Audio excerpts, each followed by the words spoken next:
नमस्कार दोस्तों। एक बार फिर से आप सभी का टेलीफोन चैनल में स्वागत है। दोस्तों, आज के इस क्लास में सीटेट एग्जाम के लिए एसएसटी का संपूर्ण मैराथन क्लास देखेंगे। सबसे पहले दोस्तों मोस्ट इंपॉर्टेंट थ्योरी सेक्शन को डिस्कस करेंगे, फिर लास्ट में 60 अति महत्वपूर्ण ऑब्जेक्टिव प्रश्नों को सॉल्व करेंगे। यहाँ पर दोस्तों एनसीईआरटी का निचोड़ देखेंगे। हिस्ट्री, जियोग्राफी, पॉलिटी सभी का निचोड़ यहाँ पर देखने को मिलेगा। इसमें 6, 7, 8 की जो एनसीईआरटी है उससे संबंधित महत्वपूर्ण जो तथ्य दिए गए हैं, इन तीनों विषयों से संबंधित सभी को इसमें शामिल किया गया है। जहां से आपके एग्जाम में प्रश्न पूछा जाता है, केवल उसी को यहाँ पर लिया गया है। तो आप लोग इस क्लास को पूरा ध्यान से लास्ट तक देखिए। यहाँ से सीटेट एग्जाम में निश्चित रूप से प्रश्न पूछा जाएगा। तो चलिए शुरू करते हैं। सबसे पहले दोस्तों भूगोल शुरू करते हैं। यहाँ पर 6, 7, 8 की जो एनसीईआरटी है उसका पूर्ण विश्लेषण यहाँ पर देखेंगे भूगोल विषय के अंतर्गत।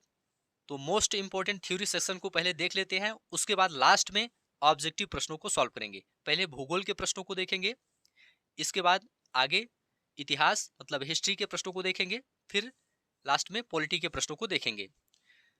पहला अध्याय है दोस्तों भूगोल विषय के अंतर्गत सौर मंडल में पृथ्वी।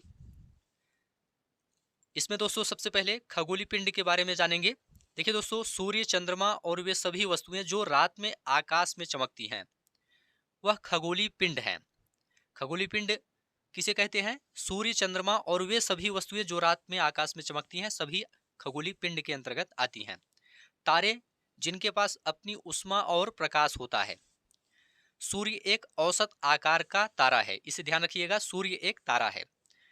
तारे जिनके पास अपनी उष्मा और प्रकाश होता है उसे तारा कहा जाता है। नक्षत्र मंडल किसे कहा जाता है? तारों के समूह द्वारा बनाई गई विविध आकृतियां नक्षत्र मंडल कहलाती है। अर्सा मेजर क्या है? यह एक प्रमुख नक्षत्र मंडल है, इसे ध्यान रखिएगा। सप्तऋषि क्या है? यह 7 तारों का समूह है जो अर्सा मेजर का ही भाग है। देखिए दोस्तों, ये सभी चीजें एनसीईआरटी में दी गई हैं, इसलिए यहाँ पर सभी पॉइंट को आप लोग अच्छे से देखते हुए चलिए। यहाँ से आपके एग्जाम में निश्चित रूप से प्रश्न पूछा जाएगा।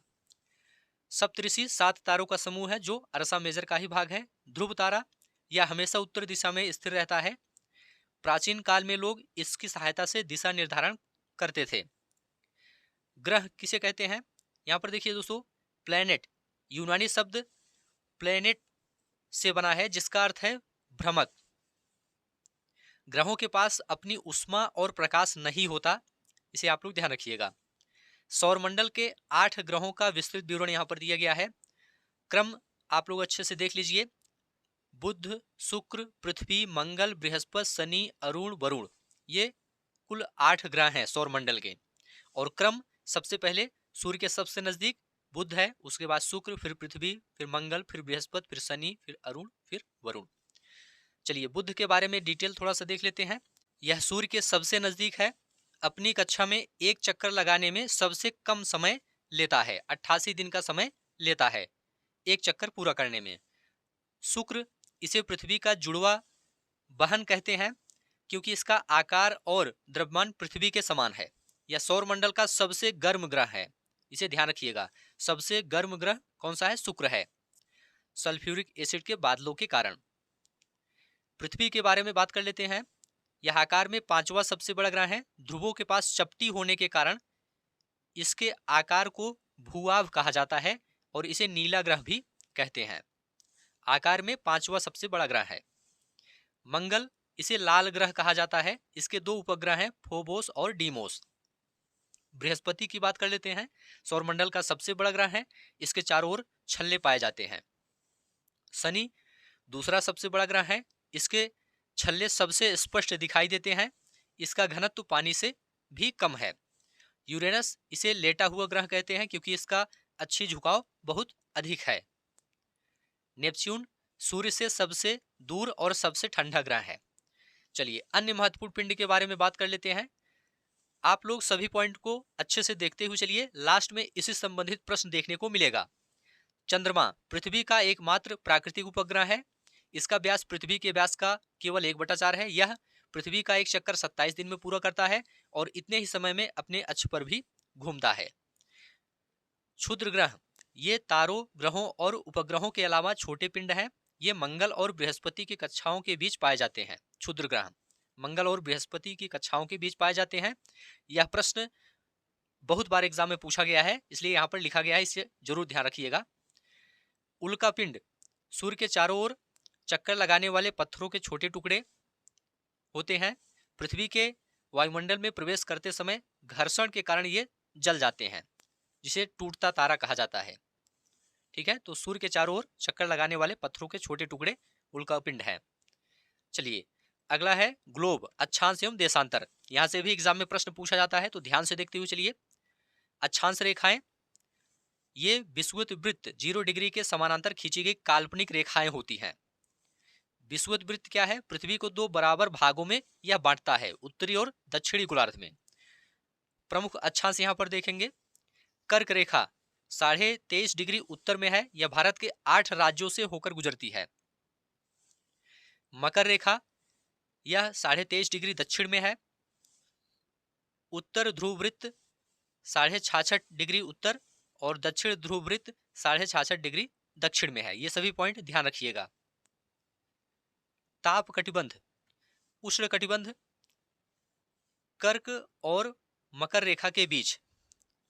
उष्ण कटिबंध कहां पर होता है? कर्क और मकर रेखा के बीच होता है।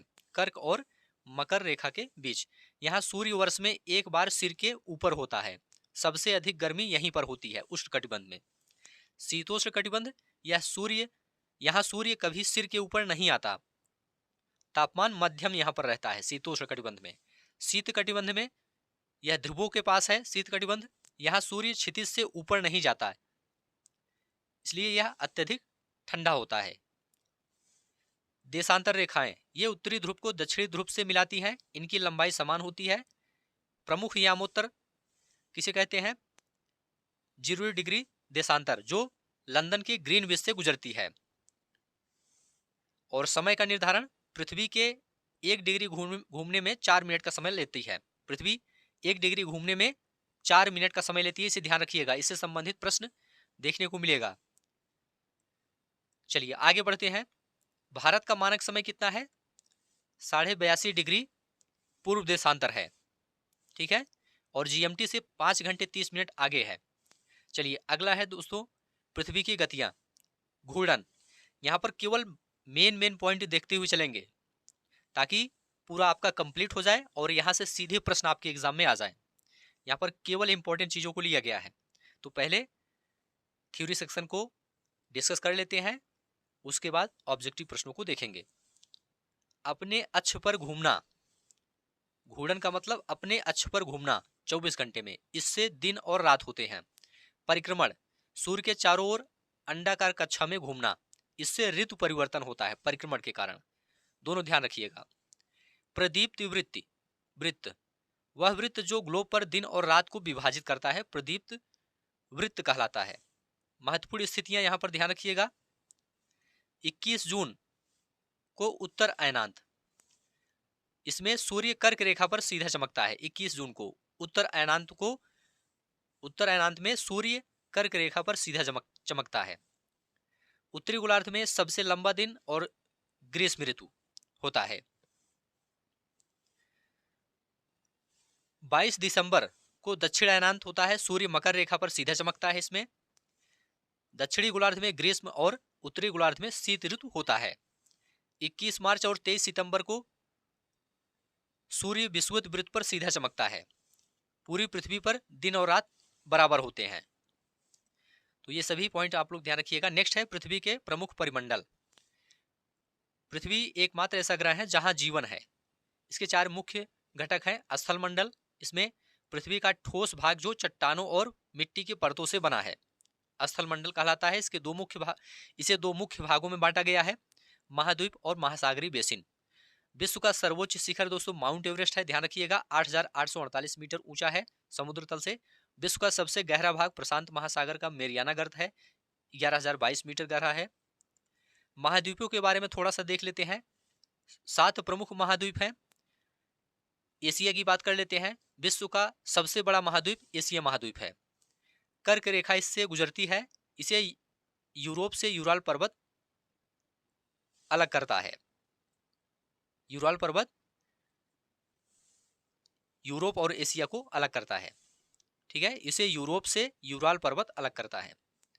अफ्रीका महाद्वीप दूसरा सबसे बड़ा है, एकमात्र महाद्वीप जिससे कर्क, विषुवत और मकर तीनों रेखाएं गुजरती हैं अफ्रीका महाद्वीप से, इसे ध्यान रखिएगा। विश्व की सबसे लंबी नदी नील नदी अफ्रीका महाद्वीप में है। सबसे बड़ा रेगिस्तान सहारा यहीं पर है। उत्तर अमेरिका यह तीसरा तीसरा सबसे बड़ा महाद्वीप है। यह दक्षिण अमेरिका से पनामा स्थल संधि द्वारा जुड़ा हुआ है। दक्षिण अमेरिका महाद्वीप, यहाँ विश्व की सबसे लंबी पर्वत श्रृंखला एंडीज और सबसे बड़ी नदी अमेजन स्थित है अपवाह तंत्र में। अंटार्कटिका, यहाँ भारत के शोध केंद्र मैत्री और दक्षिण गंगोत्री स्थित है। अब यहाँ पर जल मंडल के बारे में बात करेंगे। देखिए दोस्तों, पृथ्वी को नीला ग्रह कहते हैं, क्यों? क्योंकि 71% भाग यहाँ पर जल है, लेकिन 97% जल महासागरों में है जो कि खारा है, पीने योग्य नहीं है। इसे भी आपको ध्यान रखना है। महासागरों का क्रम, प्रशांत सबसे बड़ा, अटलांटिक यस आकार का, व्यापार के लिए व्यस्तम, हिंद किसी देश के नाम पर, दक्षिणी और आर्कटिक। ये क्रम ध्यान रखिएगा। वायुमंडल यह 1600 किलोमीटर ऊंचाई तक है। इसमें 78% नाइट्रोजन, 21% ऑक्सीजन और 1% में कार्बन डाइऑक्साइड, आर्गन आदि हैं। तो ध्यान रखिएगा, नाइट्रोजन की मात्रा वायुमंडल में 78% है, ऑक्सीजन की 21% है। CO2 का महत्व, यह पृथ्वी द्वारा छोड़ी गई उष्मा को रोकती है, जिससे पृथ्वी गर्म रहती है। इसकी मात्रा बढ़ने को ग्लोबल वार्मिंग कहते हैं, इसे आप लोग ध्यान रखिएगा। नेक्स्ट है पृथ्वी के प्रमुख स्थल रूप। पृथ्वी के स्थल रूप दो प्रक्रियाओं का परिणाम है, आंतरिक और बाह्य। सतह का ऊपर उठना या धंसना आंतरिक, अपरदन और निक्षेपण बाह्य। पर्वत, इसमें वलित पर्वत के बारे में बात करेंगे। हिमालय, आल्प्स, ये क्या है? वलित पर्वत के उदाहरण हैं। और अरावली दुनिया की सबसे पुरानी वलित श्रृंखला है, इसे ध्यान रखिएगा। हिमालय, आल्प्स, अरावली ये सब वलित पर्वत हैं। इसमें अरावली दुनिया की सबसे पुरानी वलित श्रृंखला है। भ्रंशोत्तर पर्वत, जब बड़ा भाग टूटकर ऊपर उठ जाए, उत्थित खंड को हरास्ट, हार्स्ट और नीचे धसे खंड को ग्राबेन कहते हैं, इसे ध्यान रखिएगा। उदाहरण के लिए यूरोप की राइन घाटी, यह भ्रंशोत्तर पर्वत का उदाहरण है। ज्वालामुखी पर्वत, किलिमंजारो अफ्रीका में है, फुजियामा जापान में है। और पठार, उठी हुई सपाट भूमि पठार कहलाती है। तिब्बत का पठार विश्व का सबसे ऊंचा पठार है। छोटा नागपुर पठार भारत में लोहा, कोयला और मैग्नीज के लिए प्रसिद्ध है। अफ्रीका का पठार सोना और हीरा खनन के लिए प्रसिद्ध है, इसे ध्यान रखिएगा। मैदान समुद्र तल से 200 मीटर से ऊंचे नहीं होते हैं। नदियों द्वारा लाई गई मिट्टी से ये बने होते हैं। ये खेती और निवास के लिए विश्व के सबसे सघन क्षेत्र हैं मैदान। चलिए आगे बढ़ते हैं। वायु के बारे में यहाँ पर बात करेंगे। वायुदाब, एयर प्रेशर, वायुमंडल का भार पृथ्वी की सतह पर दबाव डालता है।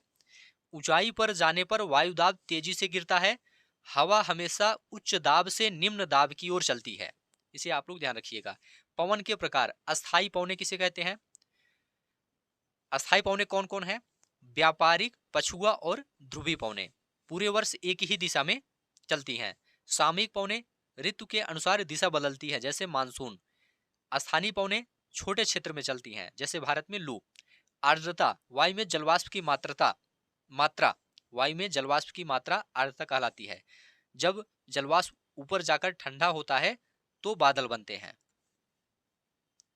नेक्स्ट है जल और महासागरीय गतियां। ज्वार भाटा, दिन में 2 बार महासागरीय जल का उठना और गिरना ज्वार भाटा कहलाता है। बृहद ज्वार, जब सूर्य, चंद्रमा और पृथ्वी एक सीध में होते हैं तो बृहद ज्वार होता है। ये पूर्णिमा या अमावस्या को होता है। लघु ज्वार, जब सूर्य और चंद्रमा एक दूसरे के समकोण पर होते हैं।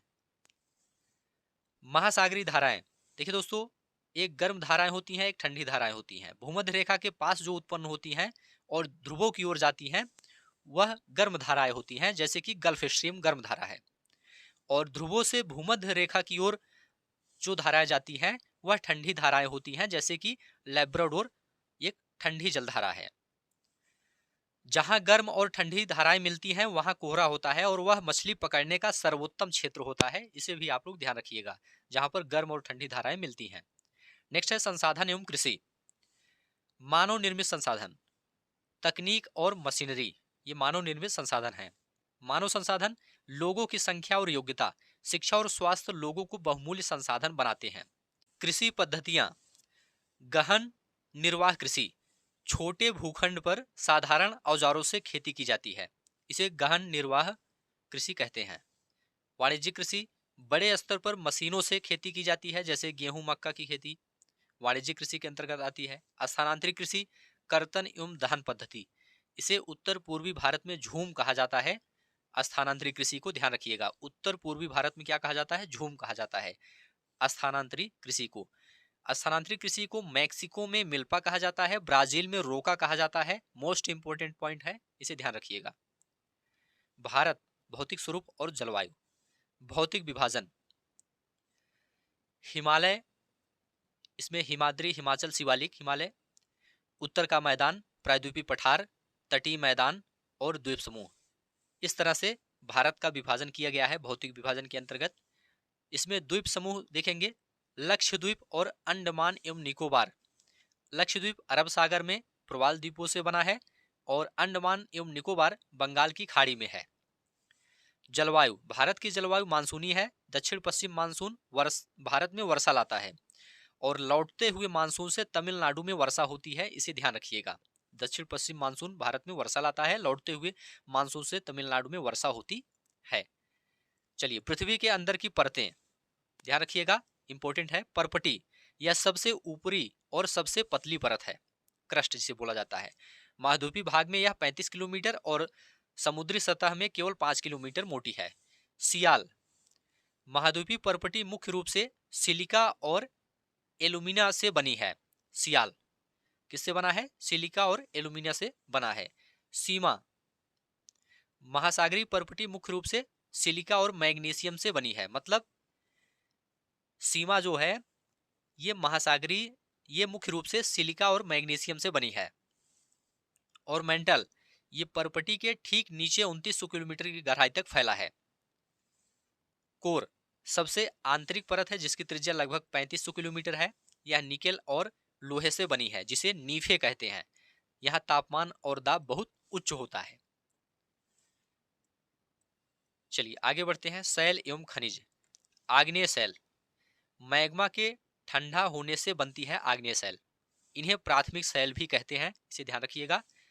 अंतर्वेदी शैल जैसे कि ग्रेनाइट और बहिर्वेदी शैल जैसे कि बेसाल्ट, ये तेजी से ठंडा होता है, जैसे कि दक्कन का पठार।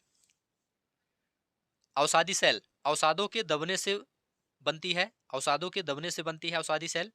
इनमें जीवाश्म पाए जाते हैं, उदाहरण के लिए बलुआ पत्थर, ये अवसादी शैल के उदाहरण हैं।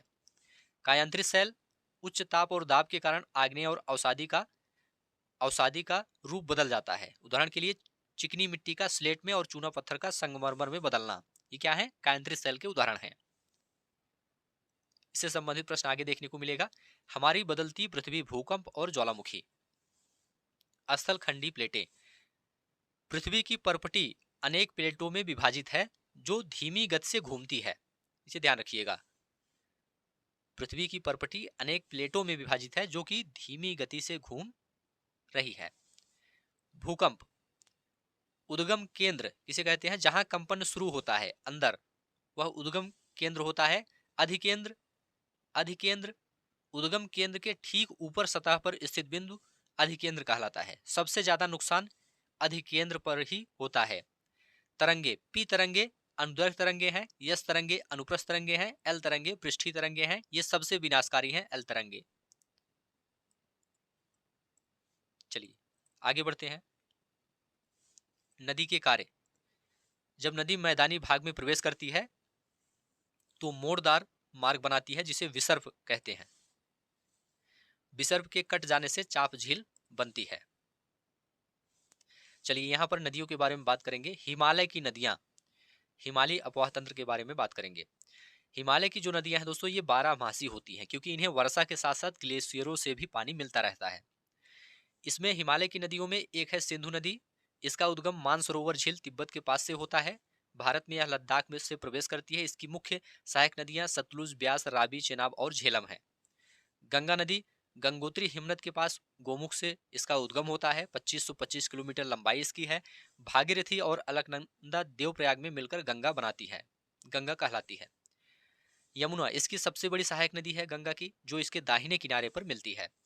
बाएं किनारे की सहायक नदियां हैं घाघरा, गंडक और कोसी। कोसी को बिहार का शोक कहा जाता है। ब्रह्मपुत्र, देखिए दोस्तों यहाँ पर केवल एसएसटी के प्रश्नों को देखेंगे।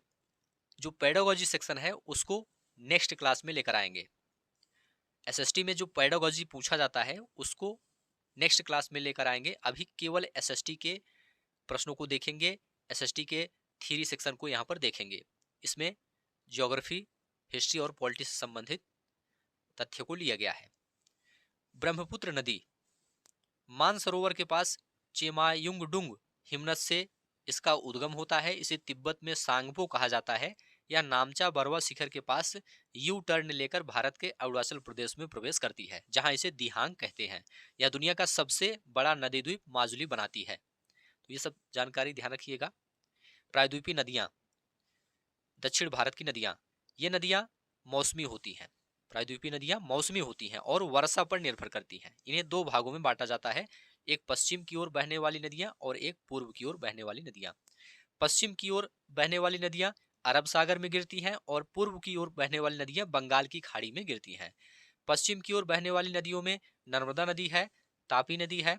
नर्मदा अमरकंटक पहाड़ियों से निकलती है। नर्मदा अमरकंटक पहाड़ियों से निकलती है। यह भ्रंश घाटी से होकर बहती है और धुआंधार जलप्रपात बनाती है। तापी सतपुड़ा की श्रेणियों से निकलती है।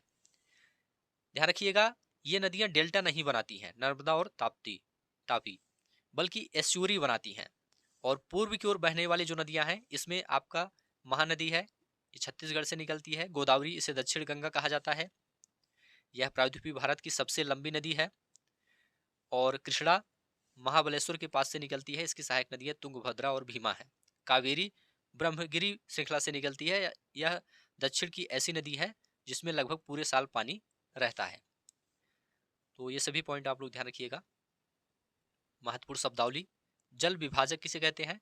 कोई भी ऊंचा क्षेत्र, पर्वत या उच्च भूमि जो दो पड़ोसी अपवाह द्रोणियों को अलग करता है, वह जल विभाजक कहलाता है। जैसे अंबाला शहर सिंधु और गंगा नदी तंत्र के बीच जल विभाजक का काम करता है। नदी के कार्य, विसर्प, जब नदी मैदानी क्षेत्र में टेढ़ी मेढ़ी बहती है तो उसे विसर्प कहा जाता है। चापाकार झील, विसर्प के कट जाने से बनी झील चापाकार झील कहलाती है। डेल्टा, नदी के मुहाने पर तलछट जमा होने से बनी त्रिकोणीय आकृति डेल्टा कहलाती है। विश्व का सबसे बड़ा डेल्टा सुंदरबन डेल्टा है। चलिए आगे बढ़ते हैं। वनस्पति और वन्यजीव, इसके अंतर्गत उष्णकटिबंधीय सदाबहार वन के बारे में बात करेंगे। इन्हें दोस्तों वर्षा वन भी कहा जाता है। ये इतने घने होते हैं कि सूर्य का प्रकाश जमीन तक नहीं पहुंचता है। उदाहरण के लिए रोजवुड, आबनूस, महोगनी, ये सभी उष्णकटिबंधीय सदाबहार वन है। उष्णकटिबंधीय पर्णपाती वन, इन्हें मानसूनी वन कहते हैं। ये शुष्क मौसम में अपनी पत्तियां झाड़ देते हैं। उदाहरण के लिए साल, सागवान, नीम और शीशम। शंकुधारी वन उच्च अक्षांशों पर पाए जाते हैं। इन्हें टैगा भी कहते हैं। यहाँ के पेड़ नरम लकड़ी वाले और लंबे होते हैं, जैसे कि चीड़ और देवदार का वृक्ष। चलिए घास के मैदान यहाँ पर देख लेते हैं। सवाना घास का मैदान अफ्रीका में पाया जाता है, उष्णकटिबंधीय क्षेत्र में। स्टेपी मध्य एशिया में पाया जाता है, शीतोष्ण क्षेत्र में। प्रेरी उत्तर अमेरिका में पाया जाता है। पंपास अर्जेंटीना में। वेल्ड दक्षिण अफ्रीका में पाया जाता है। मानचित्र, मानचित्र के 3 घटक, दूरी, दिशा और प्रतीक।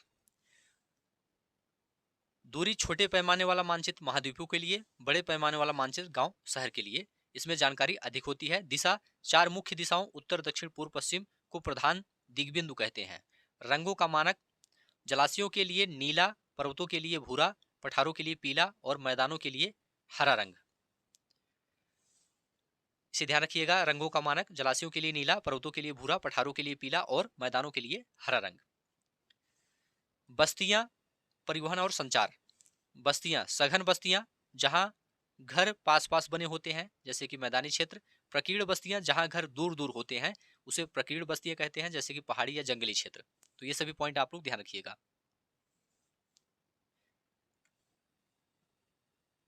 परिवहन के विशेष तथ्य। सड़क मार्ग। भारत में स्वर्ण चतुर्भुज महामार्ग दिल्ली, मुंबई, चेन्नई और कोलकाता को जोड़ता है। रेल मार्ग। विश्व का सबसे लंबा रेल मार्ग ट्रांस साइबेरियन रेल मार्ग है। और जल मार्ग, अंतर्देशीय जल मार्ग जैसे गंगा ब्रह्मपुत्र नदी तंत्र और समुद्री मार्ग। अमेजन बेसिन और गंगा ब्रह्मपुत्र बेसिन, इसका तुलनात्मक अध्ययन यहाँ पर देखेंगे। अमेजन बेसिन यह भूमध्य रेखा के पास है। यहाँ ब्रोमीलियाड जैसे विशेष पौधे पाए जाते हैं जो अपनी पत्तियों में जल संचित करते हैं। तो ध्यान रखिएगा, ब्रोमीलियाड जो पौधे होते हैं ये अपनी पत्तियों में जल संचित करते हैं। यहाँ के लोग मलोका, तीव्र ढलान वाली छत वाले घर में रहते हैं, जिसे मलोका कहा जाता है। मुख्य आहार मेनियोग यानी कसावा है। गंगा ब्रह्मपुत्र बेसिन, यहाँ की मुख्य फसल धान है। ब्रह्मपुत्र नदी को तिब्बत में सांगपो और बांग्लादेश में जमुना कहा जाता है। यहाँ सुंदरवन डेल्टा है जहाँ सुंदरी वृक्ष पाए जाते हैं। चलिए आगे बढ़ते हैं। रेगिस्तान में जीवन। गर्म रेगिस्तान, यहाँ तुआरेग जनजाति के लोग भारी वस्त्र पहनते हैं धूल भरी आंधियों से बचने के लिए। यहाँ टाइफिलालेट जैसा नखलिस्तान पाया जाता है। ठंडा रेगिस्तान, इसे खापा चान बर्फ की भूमि भी कहते हैं। यहाँ चीरू तिब्बती एंटीलोप पाया जाता है जिससे सहतूत ऊन प्राप्त होती है, सहतूस ऊन प्राप्त होती है। यहाँ हेमिस थिक्से जैसे प्रसिद्ध बौद्ध मठ गोम्पा है। चलिए अब यहाँ पर दोस्तों इतिहास के सेक्शन को देखेंगे और इसके बाद पॉलिटी के सेक्शन को देखेंगे, फिर ऑब्जेक्टिव प्रश्नों को सॉल्व करेंगे।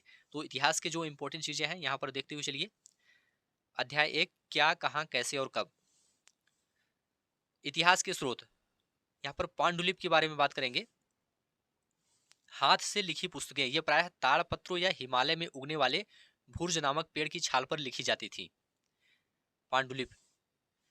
अभिलेख, पत्थर या धातु जैसे कठोर सतह पर उत्कीर्ण लेख को कहा जाता है। पुरातत्वविद, वे लोग जो पत्थरों ईंटों से बनी इमारतों के अवशेषों, चित्रों और मूर्तियों का अध्ययन करते हैं उन्हें पुरातत्वविद कहते हैं। तिथियों का मतलब, बीसी का मतलब बिफोर क्राइस्ट, ईसा पूर्व। अब इसे बीसीई बिफोर कॉमन एरा भी कहते हैं। एडी का मतलब एनो डोमिनी, ईसा मसीह के जन्म के वर्ष से है। अब इसे सीई कॉमन एरा कहते हैं। लोग कहाँ रहते थे? नर्मदा नदी। यहाँ हजारों साल पहले कुशल संग्राहक रहते थे जो भोजन के लिए पौधों की जड़ों और फलों का संग्रह करते थे। सुलेमान और किरथर पहाड़ियाँ, यहाँ सबसे पहले गेहूं और जौ जैसी फसलें उगाई गई लगभग 8000 वर्ष पूर्व। यहीं भेड़ बकरी पालने की शुरुआत हुई। गारो और मध्य पहाड़ियाँ, यहाँ कृषि का विकास हुआ। विंध्य के उत्तर में सबसे पहले चावल उपजाया गया। चलिए आगे बढ़ते हैं। आखेटक, खाद्य संग्राहक से भोजन उत्पादन तक। पाषाण काल। आदि मानव एक जगह से दूसरी जगह क्यों घूमते थे? इसके 4 कारण थे: भोजन की तलाश, जानवरों का पीछा करना, मौसमी फल पौधे और पानी की उपलब्धता। पाषाण काल का विभाजन। पूरा पाषाण काल लगभग 20 लाख साल पहले से 12,000 साल पहले तक। इतिहास का 99% हिस्सा इसी काल का है। भीमबेटका, यहाँ की गुफाओं में शैल चित्र मिले हैं। लोग यहाँ बारिश और धूप से बचने के लिए रहते थे। करनूल गुफाएं, यहाँ राख के अवशेष मिले हैं जिससे पता चलता है कि लोग आग जलाना सीख गए थे। हुंसगी, यहाँ बड़ी संख्या में चूना पत्थर से बने औजार मिले हैं। मध्य पाषाण काल 12,000 से लेकर 10,000 साल पहले। इसे पर्यावरणीय बदलाव का काल कहते हैं। गर्मी बढ़ने से घास के मैदान बने और शाकाहारी जानवरों की संख्या बढ़ी। माइक्रोलिथ, इस काल के पत्थर के औजार बहुत छोटे होते थे जिन्हें लकड़ी या हड्डी के मुट्ठों पर लगाकर आरी या हंसिया बनाया जाता था। नवपाषाण काल लगभग 10,000 साल पहले से खेती और पशुपालन की शुरुआत हुई। पहिए का आविष्कार हुआ। पत्थरों को अधिक पैना और चमकदार बनाने के लिए उन पर पॉलिश की जाने लगी। नवपाषाण काल में ओखली और मूसल का प्रयोग अनाज पीसने के लिए शुरू हुआ। इस काल में महत्वपूर्ण स्थल और उनके साक्ष्य यहाँ पर देखेंगे। मेहरगढ़ पाकिस्तान, यहाँ सबसे पहले गेहूं जौ उगाने और भेड़ बकरी पालने के साक्ष्य मिले। यहाँ चौकोर और आयताकार घर थे। यहाँ एक कब्र में व्यक्ति के साथ बकरी को दफनाया गया था। मेहरगढ़ में बुर्ज होम कश्मीर, यहाँ लोग गर्तवास यानी जमीन के नीचे घर बनाकर रहते थे ठंड से बचने के लिए। यहाँ घर के अंदर और बाहर दोनों जगह खाना पकाने के चूल्हे मिले हैं। दाउजली हेडिंग, यहाँ जेडाइट पत्थर मिला जो संभवतः चीन से आया था। यहाँ खरल और मूसल भी मिले हैं। चलिए, आरंभिक नगर सिंधु घाटी सभ्यता के बारे में यहाँ पर बात कर लेते हैं। तो यहाँ पर सभी चीजों के बारे में मेन पॉइंट लिया गया है, तो मेन पॉइंट आप अच्छे से देखते हुए चलिए और लास्ट में इससे संबंधित प्रश्न को जरूर सॉल्व कीजिए। यह सभ्यता लगभग 4700 साल पहले फली फूली थी। इसकी खोज सबसे पहले हड़प्पा नगर से हुई थी। इसके नगरों की विशेषता के बारे में बात करेंगे। नगर दो भागों में थे। पश्चिमी भाग छोटा लेकिन ऊंचा, जिसे नगर दुर्ग कहते थे, और पूर्वी भाग बड़ा लेकिन निचला, जिसे निचला शहर कहते थे। जल निकासी, यहाँ की नालियां ढकी हुई थी और एक सीधी लाइन में थी। नालियों में थोड़ी ढलान थी ताकि पानी आसानी से बह सके। जगह जगह मैनहोल बने थे। महान स्नानागार, यह मोहनजोदड़ो में मिला है। ध्यान रखिएगा, महान स्नानागार कहाँ मिला है? मोहनजोदड़ो से मिला है। इसे ईंटों और प्लास्टर से बनाया गया था। पानी का रिसाव रोकने के लिए चारकोल की परत चढ़ाई गई थी। हड़प्पा के लोगों का जीवन। लिपि, यहाँ के लोग मुहरों पर लिखते थे, लेकिन यह लिपि आज तक पढ़ी नहीं जा सकी है। धातु, लोग तांबे और कांसे के औजार और गहने बनाते थे। सोने चांदी के गहने भी मिले हैं। बाट और मनके, बाट चट पत्थर से बने थे और मनके कार्नेलियन पत्थरों से बने थे। फसलें, गेहूं, जौ, दालें, मटर, धान, तिल और सरसों। हल का प्रयोग होता था साक्ष्य के रूप में। हल के खिलौने यहाँ पर मिले हैं। चलिए, गुजरात के दो प्रमुख नगर अति महत्वपूर्ण है, ध्यान रखिएगा, लोथल और धौलावीरा। यह गुजरात के अहमदाबाद जिले में भोगा नदी के तट पर स्थित है। लोथल, यह एक पत्तन था, बंदरगाह था जहां से समुद्री व्यापार होता था। यहाँ मुहरे, सील्स और गोदीवाड़ा डॉकयार्ड, मनके बनाने के कारखाने के साक्ष्य मिले हैं लोथल से। धौलावीरा, यह कच्छ के इलाके में खादिर बेत द्वीप के किनारे था। अन्य नगरों के विपरीत यह 3 भागों में बटा था। यहाँ सार्वजनिक कार्यक्रमों के लिए एक बड़ा खुला मैदान भी मिला है। यहाँ बड़े बड़े अक्षरों को पत्थरों में खुदा हुआ पाया गया है।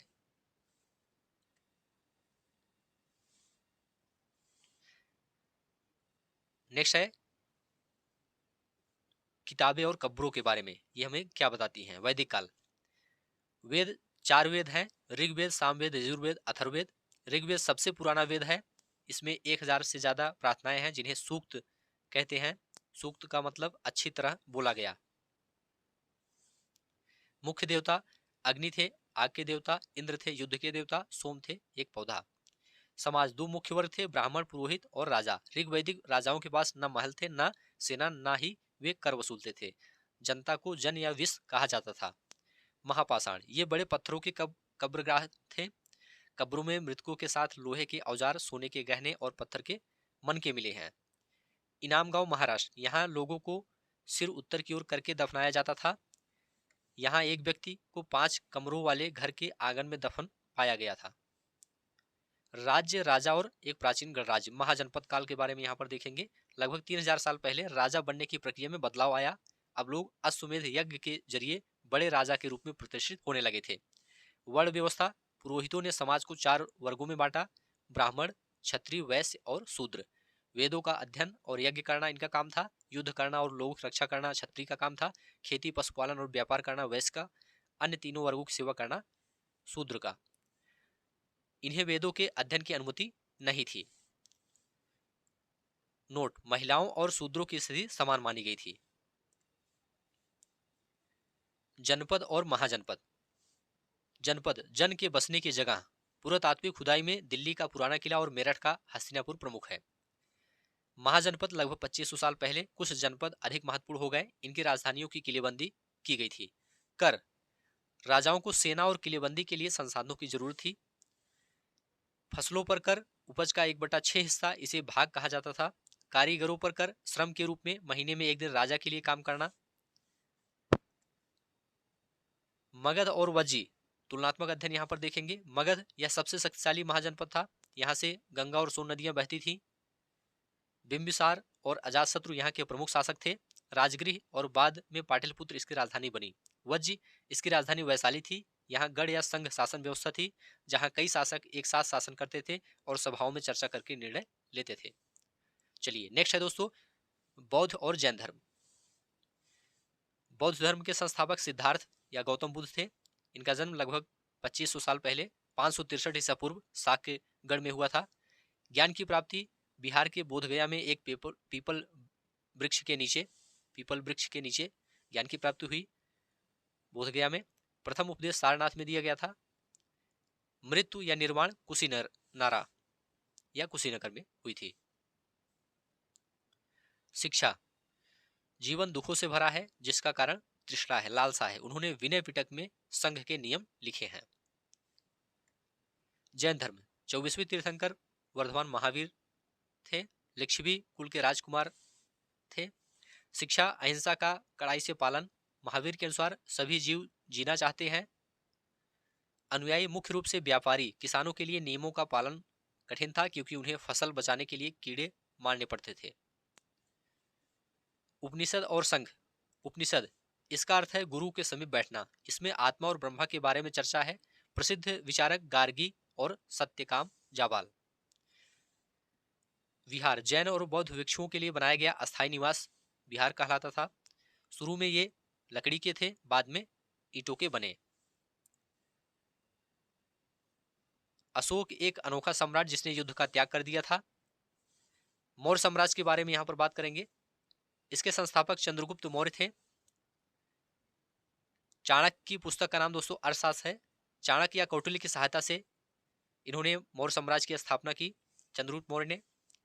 इनकी राजधानी पाटलिपुत्र, तक्षशिला और उज्जैन प्रमुख नगर थे।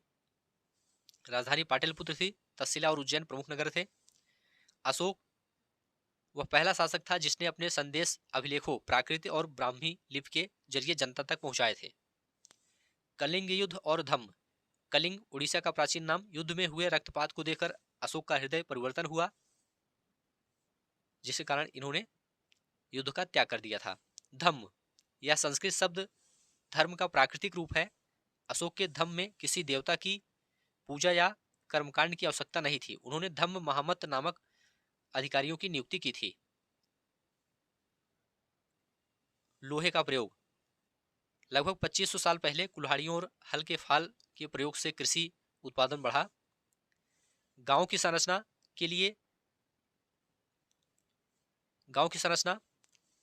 दक्षिण भारत या तमिल क्षेत्र में बड़े भूस्वामी को विल्लला कहा जाता था। साधारण हलवाहे को उजवार कहा जाता था। भूमिहीन मजदूर या दास को कडेसियार और अडिमई कहा जाता था। उत्तर भारत में गांव का प्रधान ग्राम भोजक कहलाता था। यह पद आनुवंशिक था। वह सबसे बड़ा भूस्वामी और कर वसूलने वाला होता था। तो गांव की संरचना पहले ऐसी थी। अरिकामेडु पुडुचेरी, यह एक तटीय पत्तन था। यहाँ भूमध्य सागरीय क्षेत्र के एम्फोरा और एरेटाइन मिले हैं। एम्फोरा लंबे 2 हत्थे वाले जार, एरेटाइन मुहर लगे लाल चमकदार बर्तन। व्यापारी, राजा और तीर्थयात्री। रेशम मार्ग, मध्य एशिया और उत्तर पश्चिम भारत पर शासन करने वाले कुषाणों का इस मार्ग पर नियंत्रण था। रेशम मार्ग पर सबसे पहले सोने के सिक्के जारी करने वाले शासकों में कुषाण प्रमुख थे। भक्ति की शुरुआत, देवी देवताओं शिव, विष्णु, दुर्गा के प्रति व्यक्तिगत निष्ठा थी। इसका उल्लेख भगवत गीता में मिलता है।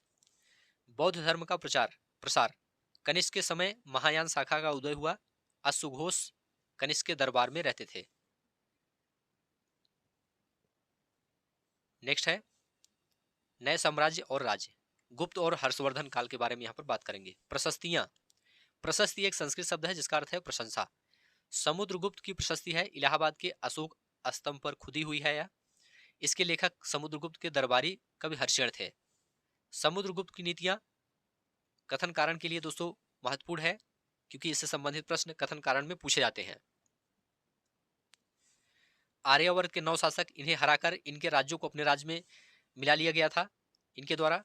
दक्षिण पथ के 12 शासक, इन्होंने हार स्वीकार की। समुद्रगुप्त ने इन्हें फिर से शासन करने की अनुमति दी थी।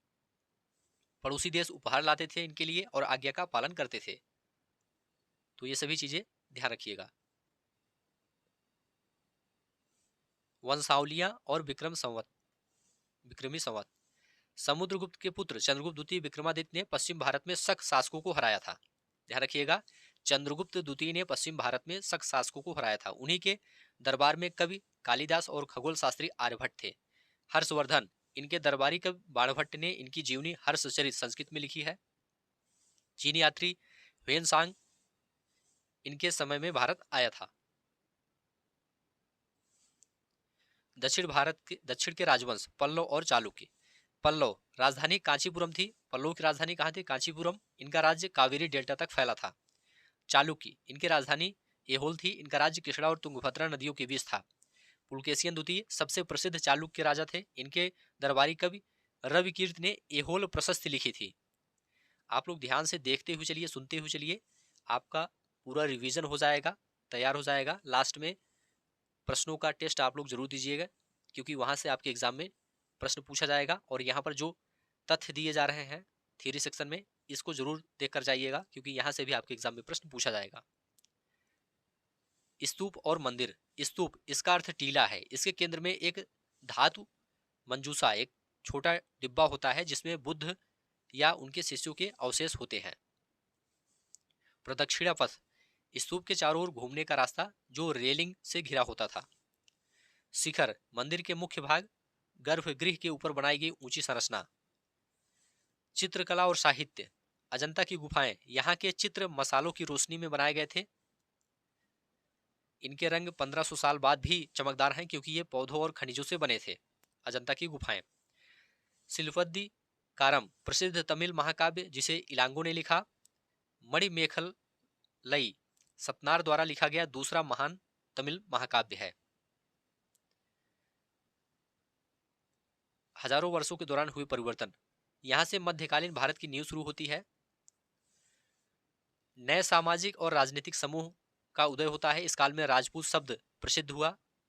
खेती के लिए जंगलों की कटाई बढ़ी, जिससे आवास में परिवर्तन आया और कृषकों के लिए नए समूह बने। समाज जातियों और उपजातियों में बंटने लगा, जिनके अपने नियम और जाति पंचायत होती थी। धर्म और संप्रदाय, इसी काल में हिंदू धर्म में नए देवताओं की पूजा और मंदिरों का निर्माण बढ़ा। भक्ति आंदोलन, ईश्वर की ऐसी कल्पना जिसमें पुजारियों या विस्तृत कर्मकांडों की आवश्यकता नहीं थी। भारत में इस्लाम का आगमन हुआ और कुरान शरीफ के संदेश को व्यापारियों और प्रवासियों द्वारा लाया गया। चलिए, नए राजा और उनके राज्य, 7वीं से 12वीं शताब्दी। सामंत और राजा, राजा अपने मातहतों को सामंत कहते थे। वे राजा के लिए उपहार लाते थे और सैन्य सहायता देते थे। राष्ट्रकूट, दक्कन में शुरू में ये कर्नाटक के चालुक्यों के अधीन थे। दंत दुर्ग ने हिरण्यगर्भ नामक अनुष्ठान करके स्वयं को स्वतंत्र घोषित किया था। त्रिपक्षीय संघर्ष, कन्नौज नगर पर नियंत्रण के लिए 3 राजवंशों गुर्जर, प्रतिहार, राजपूत और पाल के बीच सदियों तक संघर्ष चला। इसे त्रिपक्षीय संघर्ष कहा जाता है। इसके बाद चोल वंश, जो कि बेहद महत्वपूर्ण है। संस्थापक विजयालय थे। राजराज प्रथम सबसे शक्तिशाली चोल शासक था। इन्होंने भव्य तंजावुर मंदिर का निर्माण कराया। चोल मूर्तियां, चोल कांस्य प्रतिमाएं संसार की सबसे उत्कृष्ट प्रतिमाओं में गिनी जाती हैं। शासन व्यवस्था, किसानों की बस्तियों को उर कहा जाता था। गांव के समूह को नाडु कहते थे। ग्राम परिषद और नाडु न्याय करने और कर वसूलने का काम करते थे। दिल्ली के सुल्तान, दिल्ली पहली बार तोमर राजपूतों के काल में महत्वपूर्ण बनी। 13वीं सदी की शुरुआत में दिल्ली सल्तनत की स्थापना हुई। इतिहास जानने के स्रोत, तवारीख।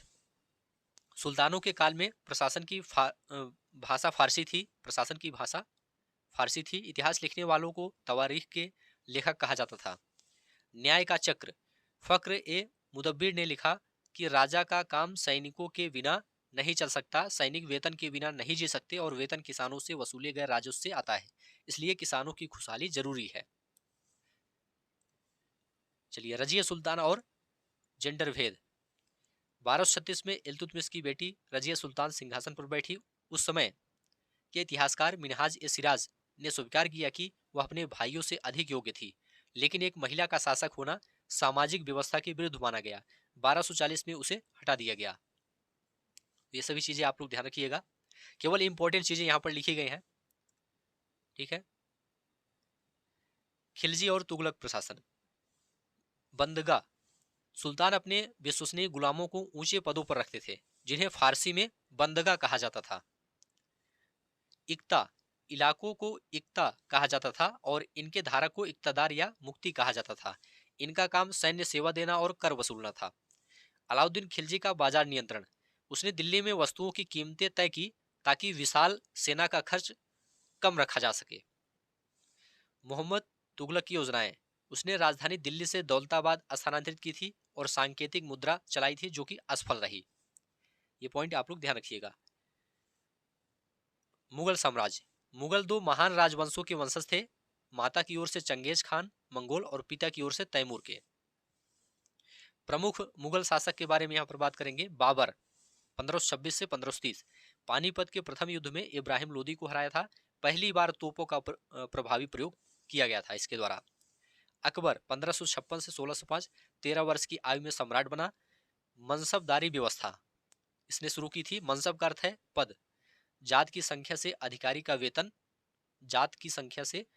का वेतन और प्रतिष्ठा तय होती थी। जब्त।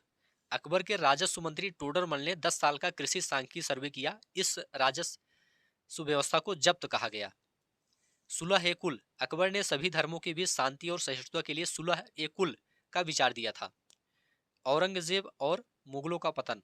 औरंगजेब के काल में मनसबदारों की संख्या बहुत बढ़ गई, जिससे जागीरों की कमी हो गई, किसानों पर कर का बोझ बढ़ा और साम्राज्य कमजोर होने लगा। स्थापत्य कला, शासक और इमारतें।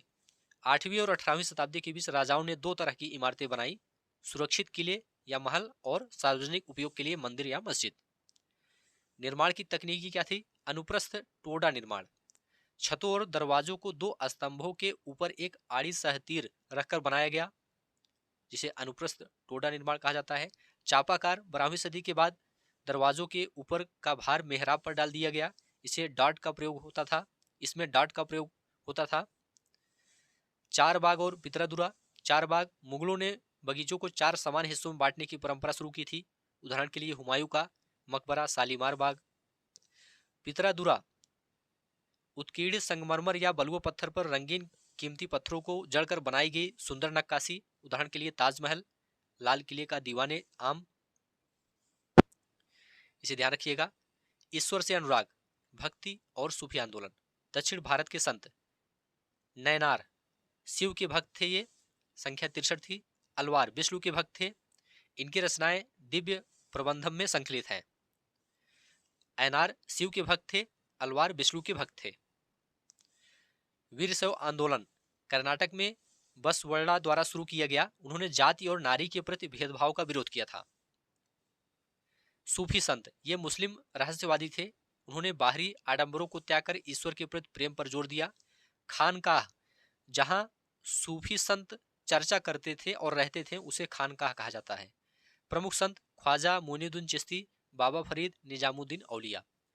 कबीर और गुरु नानक। कबीर, उन्होंने निराकार ईश्वर में विश्वास किया। उनकी रचनाएं साखी और पद गुरु ग्रंथ साहिब, पंचवाड़ी और बीजक में सुरक्षित हैं। गुरु नानक, उन्होंने नाम जपना, कीरत करना और वंड छकना का संदेश दिया। उनके उत्तराधिकारी गुरु अंगद ने गुरुमुखी लिपि का विकास किया।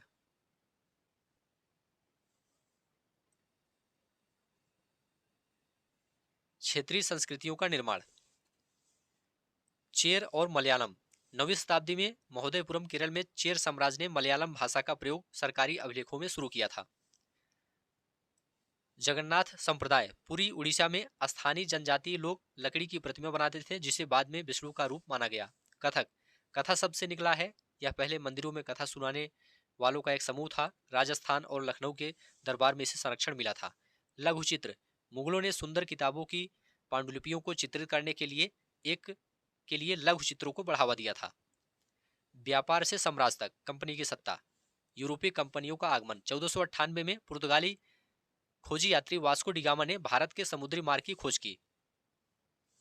सबसे पहले पुर्तगाली आए, फिर डच, अंग्रेज और अंत में फ्रांसीसी। प्लासी और बक्सर का युद्ध। प्लासी का युद्ध 1757 में रॉबर्ट क्लाइव और बंगाल के नवाब सिराजुद्दौला के बीच हुआ था।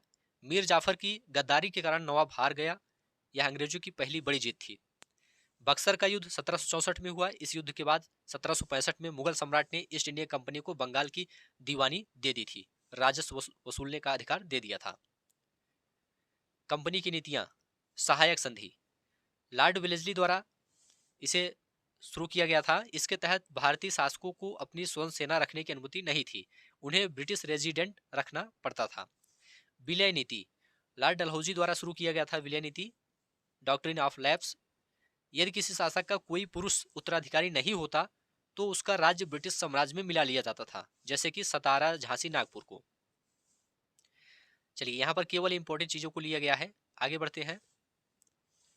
ग्रामीण क्षेत्र पर शासन और आदिवासी विद्रोह। भू राजस्व व्यवस्थाएं अति महत्वपूर्ण है। अस्थायी बंदोबस्त 1793 में लॉर्ड कॉर्नवालिस ने बंगाल में शुरू किया था। अस्थायी बंदोबस्त, राजाओं को जमींदार माना गया। महलवारी व्यवस्था ओल्ट मैकेंजी द्वारा उत्तर पश्चिम भारत में शुरू किया गया था। इसमें गांव से राजस्व वसूला जाता था। रैयतवारी व्यवस्था थॉमस मुनरो द्वारा दक्षिण भारत में शुरू किया गया था। इसमें सीधे किसानों से समझौता किया गया था। नील विद्रोह 1859 में बंगाल के हजारों रैयतों ने नील उगाने से मना कर दिया। दीनबंधु मित्र के नाटक नील दर्पण में किसानों की दुर्दशा का वर्णन है, इसे ध्यान रखिएगा।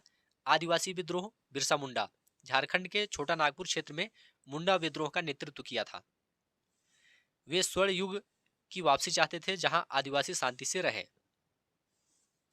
आदिवासियों ने दिक्कुओं, बाहरी लोगों और व्यापारियों को अपनी गरीबी का कारण माना था। 1857 का विद्रोह, प्रथम स्वतंत्रता संग्राम। यह विद्रोह मेरठ से शुरू हुआ और उत्तर भारत में फैला था। प्रमुख केंद्र और नेता की बात कर लेते हैं। दिल्ली में 1857 के विद्रोह के प्रमुख नेता बहादुर शाह जफर थे। कानपुर में नाना साहेब थे। लखनऊ में बेगम हजरत महल, झांसी में रानी लक्ष्मीबाई, बिहार में कुंवर सिंह। ये सभी मोस्ट इंपोर्टेंट है। विद्रोह के बाद के बदलाव, 1858 के कानून के तहत भारत का शासन ईस्ट इंडिया कंपनी से ब्रिटिश क्राउन के हाथ में चला गया। गवर्नर जनरल को अब वायसराय कहा जाने लगा। भारतीय सैनिकों का अनुपात सेना में कम कर दिया गया था। इस विद्रोह के बाद महिलाएं, जाति एवं सुधार, समाज सुधारक, सती प्रथा और राजा राम मोहन राय। उन्होंने 1828 में ब्रह्म समाज की स्थापना की थी, राजा राम मोहन राय ने। उनके प्रयासों से 1829 में सती प्रथा पर रोक लगी थी। मोस्ट इंपोर्टेंट पॉइंट है, ध्यान से आप लोग देखते हुए चलिए। ईश्वर चंद्र विद्यासागर, उनके सुझाव पर 1856 में विधवा विवाह कानून पारित किया गया था। जाति व्यवस्था के विरुद्ध आवाज ज्योतिबा राव फूले ने उठाई थी। 1873 में सत्य शोधक समाज की स्थापना की और अपनी पुस्तक गुलामगिरी अमेरिका के दास मुक्ति आंदोलन को समर्पित की थी। डॉक्टर बी आर अम्बेडकर, उन्होंने 1927 में मंदिर प्रवेश आंदोलन शुरू किया ताकि अछूतों को समान अधिकार मिल सके। ईवी रामास्वामी पेरियार, दक्षिण भारत में आत्मसम्मान आंदोलन शुरू किया था। नील विद्रोह 1859 बंगाल में हुआ। दिगंबर विश्वास और विष्णु विश्वास इसके नेता थे। खेड़ा सत्याग्रह 1918 में हुआ। गुजरात में गांधी जी ने लगान माफी के लिए शुरू किया था। सत्याग्रह सभा, गांधी जी ने रॉलेट एक्ट, बिना दलील बिना वकील वाला कानून के खिलाफ बनाई थी सत्याग्रह सभा। अब यहाँ पर राष्ट्रीय आंदोलन का संगठन देखेंगे 1870 से 1947। कांग्रेस की स्थापना दोस्तों 1885 में हुई थी। ए ओ ह्यूम द्वारा की गई थी कांग्रेस की स्थापना। प्रथम अध्यक्ष डब्ल्यू सी बनर्जी थे। नरम दल, फिरोज शाह मेहता, सुरेंद्रनाथ बनर्जी, ये नरम दल से संबंधित थे। प्रार्थना और आवेदन में विश्वास करते थे। गरम दल के नेता लाल बाल पाल थे। बाल गंगाधर तिलक ने नारा दिया था, स्वराज मेरा जन्म सिद्ध अधिकार है और मैं इसे लेकर रहूंगा। गांधी युग, गांधीवादी युग, 1915 में गांधी जी दक्षिण अफ्रीका से भारत लौटे थे। इन्होंने सबसे पहले चंपारण सत्याग्रह 1917 में किया था, फिर खेड़ा 1918 और अहमदाबाद मिल हड़ताल की थी। असहयोग आंदोलन 1920 में शुरू किया गया। चौरी चौरा की घटना 1922 के बाद गांधी जी ने इसे वापस ले लिया था, असहयोग आंदोलन को। दांडी मार्च 1930 में हुआ। नमक कानून तोड़ने के लिए साबरमती से दांडी यात्रा की थी। और भारत छोड़ो आंदोलन 1942 में शुरू किया गया था। गांधी जी ने करो या मरो का नारा दिया था इस आंदोलन में। इसके बाद विभाजन और स्वतंत्रता, 1947 में भारत स्वतंत्र हुआ, लेकिन देश का विभाजन भारत और पाकिस्तान के रूप में हो गया। चलिए, यहां तक आपका हिस्ट्री कंप्लीट हो गया, हिस्ट्री ज्योग्राफी हो गया। अब नागरिक शास्त्र के जो महत्वपूर्ण तथ्य हैं यहां पर देखेंगे, उसके बाद सीधे प्रश्नों पर आ जाएंगे। तो लास्ट तक आप लोग देखिए। विविधता और सरकार। भारत विविधताओं का देश है। विभिन्न भाषा, धर्म, खान पान के लोग यहाँ रहते हैं। सरकार के स्तर और प्रकार के बारे में यहाँ पर बताया गया है। स्तर में सरकार का जो स्तर है, सबसे पहले स्थानीय स्तर, गांव शहर स्तर पर। दूसरा है राज्य स्तर, जैसे कि हरियाणा, असम, उत्तर प्रदेश, बिहार। राष्ट्रीय स्तर, इसमें पूरा देश आता है। लोकतंत्र, जहां लोग चुनाव के माध्यम से अपने प्रतिनिधि चुनते हैं, उसे लोकतंत्र कहा जाता है। राजतंत्र, जहां निर्णय लेने की शक्ति राजा या रानी के पास होती है, उसे राजतंत्र कहा जाता है।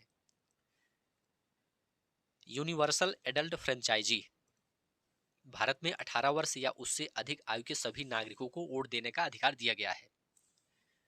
अध्याय 25, भारतीय संविधान और इसके मुख्य लक्षण। संविधान उन नियमों का समूह है जिसके आधार पर देश चलता है। डॉक्टर बाबा साहेब डॉक्टर भीमराव अंबेडकर को भारतीय संविधान का जनक कहा जाता है।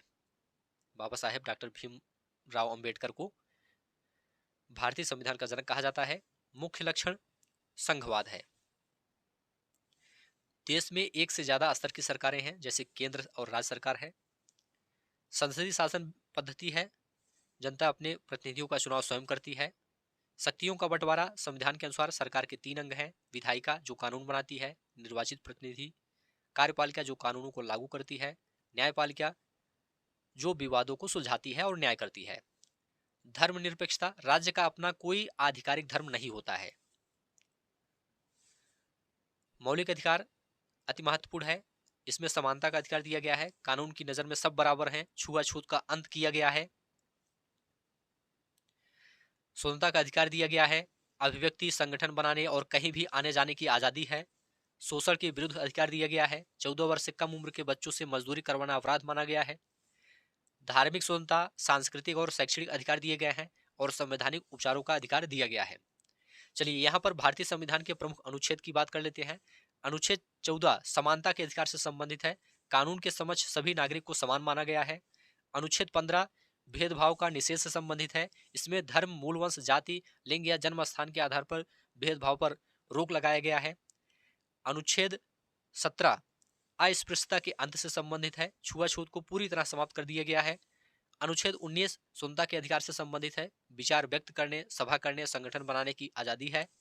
अनुच्छेद 21 जीवन का अधिकार, प्राण एवं दैहिक स्वतंत्रता का संरक्षण दिया गया है। इसमें अनुच्छेद 21 ए में शिक्षा का अधिकार दिया गया है। इसमें 6 से 14 वर्ष के बच्चों को मुफ्त और अनिवार्य शिक्षा का प्रावधान किया गया है। अनुच्छेद 21 ए में इसे ध्यान रखिएगा। अनुच्छेद 23 से 24 में शोषण के विरुद्ध अधिकार दिया गया है। मानव तस्करी, बेगार और 14 वर्ष से कम उम्र के बच्चों से मजदूरी पर रोक लगाया गया है। अनुच्छेद 25 से 28 धार्मिक स्वतंत्रता से संबंधित है। किसी भी धर्म को मानने और प्रचार करने का अधिकार इसमें दिया गया है। अनुच्छेद 32 में संवैधानिक उपचार का प्रावधान है। मौलिक अधिकारों के हनन पर सीधे सुप्रीम कोर्ट जाने का अधिकार दिया गया है। इसे संविधान की आत्मा कहा जाता है। संविधान के भाग 3 मौलिक अधिकार से संबंधित है। भाग 4 डीपीएसपी से संबंधित है। संसद तथा कानूनों का निर्माण, संसद का उल्लेख अनुच्छेद 79 में है। संसद लोकतंत्र का सबसे महत्वपूर्ण प्रतीक है। इसमें 3 भाग शामिल हैं, राष्ट्रपति, राज्यसभा और लोकसभा। राज्यसभा अनुच्छेद 80 में इसके बारे में बताया गया है। इसकी प्रकृति, यह एक अस्थायी सदन है। राज्यसभा क्या है? अस्थायी सदन है, इसे भंग नहीं किया जा सकता। अधिकतम सदस्य संख्या 250 है। 238 निर्वाचित प्लस 12 राष्ट्रपति द्वारा मनोनीत। वर्तमान सदस्य संख्या 245 है। 233 राज्यों से 12 राष्ट्रपति द्वारा मनोनीत। योग्यता न्यूनतम 30 वर्ष है। आयु न्यूनतम 30 वर्ष है। कार्यकाल 6 वर्ष है। 1/3 सदस्य हर 2 साल में रिटायर होते हैं। लोकसभा अनुच्छेद 81, इसे निचला सदन या लोकप्रिय सदन कहते हैं।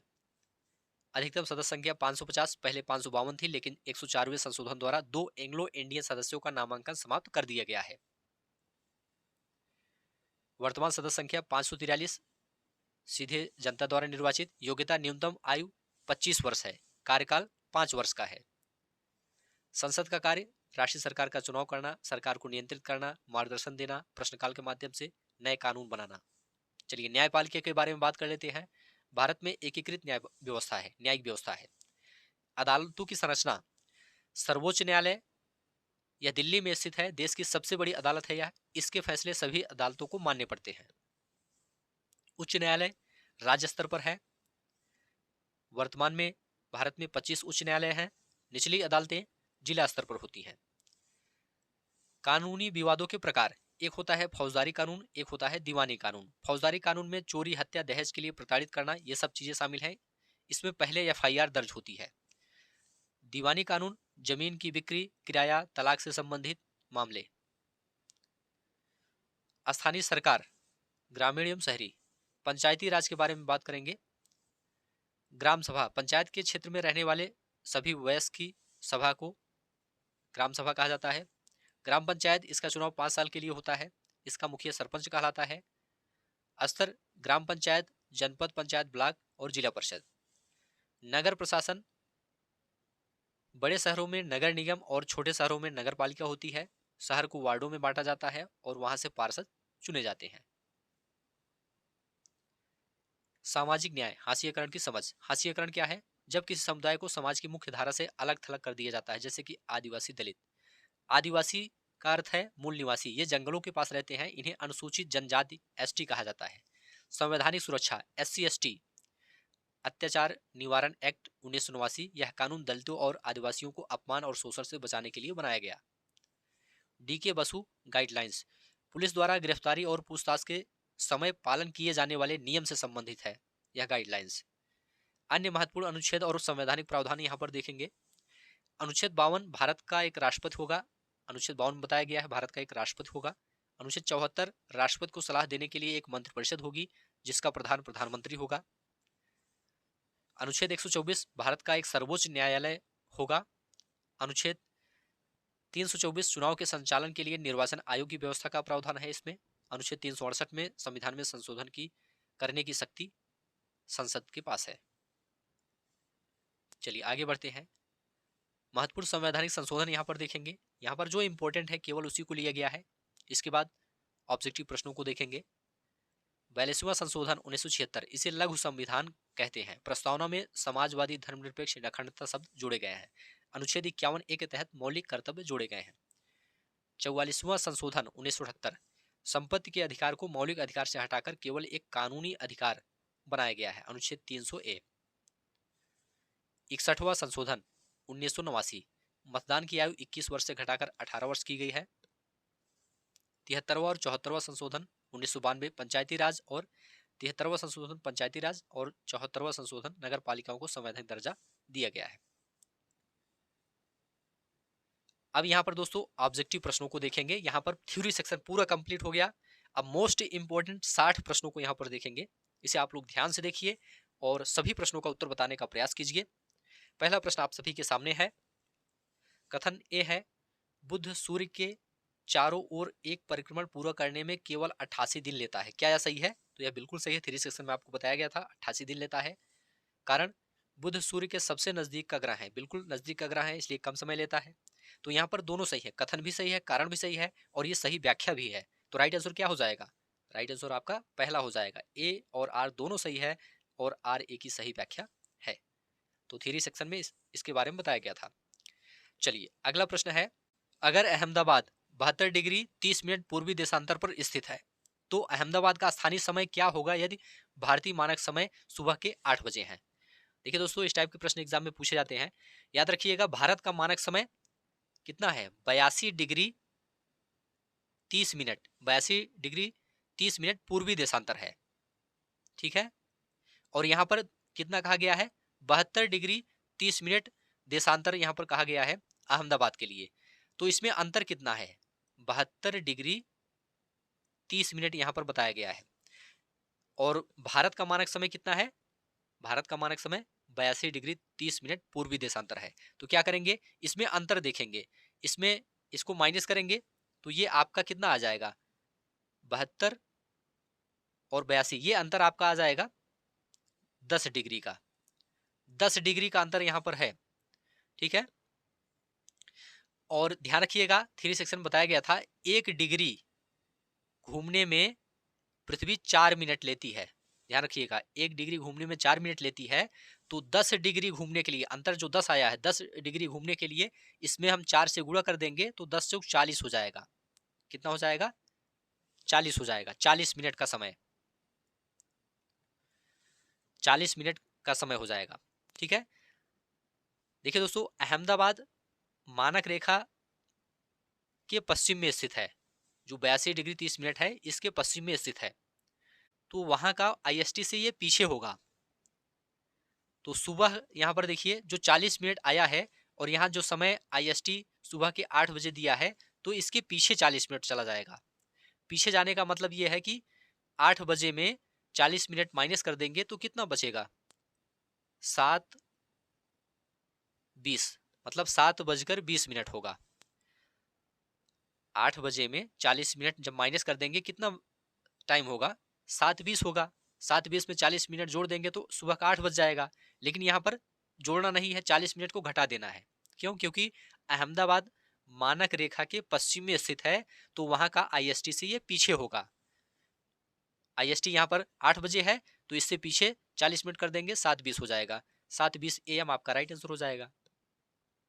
तो इस तरह से इसको सॉल्व कर सकते हैं। निम्नलिखित में से कौन सा महाद्वीप आकार में सबसे छोटा है लेकिन पूरी तरह से दक्षिणी गोलार्ध में स्थित है? तो इसका राइट आंसर हो जाएगा दोस्तों ऑस्ट्रेलिया। तीसरा ऑप्शन आपका राइट आंसर हो जाएगा। वायुमंडल की परतों को पृथ्वी की सतह से ऊपर की ओर सही क्रम में लगाइए। सबसे पहले क्षोभ मंडल होता है, सही है। क्षोभ मंडल के बाद समताप मंडल आता है, यह भी सही है। इसके बाद मध्य मंडल आता है, यह भी सही है। इसके बाद बाह्य मंडल आता है, और सबसे लास्ट में बहिर्मंडल आता है। तो पहला ऑप्शन ही आपका राइट आंसर हो जाएगा। विश्व की सबसे पुरानी वलित पर्वत श्रृंखला कौन सी है? देखिए दोस्तों, राइट आंसर हो जाएगा अरावली। नेक्स्ट है, कथन ए, अंटार्कटिका में अस्थायी मानव बस्तियां नहीं हैं। बिल्कुल नहीं है, आपको बताया गया था। कारण है, यहाँ बहुत मोटी बर्फ की परतें और अत्यधिक ठंड पाई जाती है, यह भी सही है। तो सही कारण है इसका, दोनों सही हैं और व्याख्या भी सही है। तो यहाँ पर ए और आर दोनों सही हैं, और आर ए की सही व्याख्या है। पहला ऑप्शन आपका राइट आंसर हो जाएगा। ऐसे ही प्रश्न इसमें पूछे जाते हैं एसएसटी के अंतर्गत। निम्नलिखित में से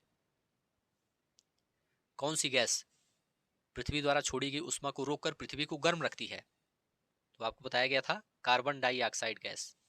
निम्नलिखित में से कौन सा सुमेलित नहीं है?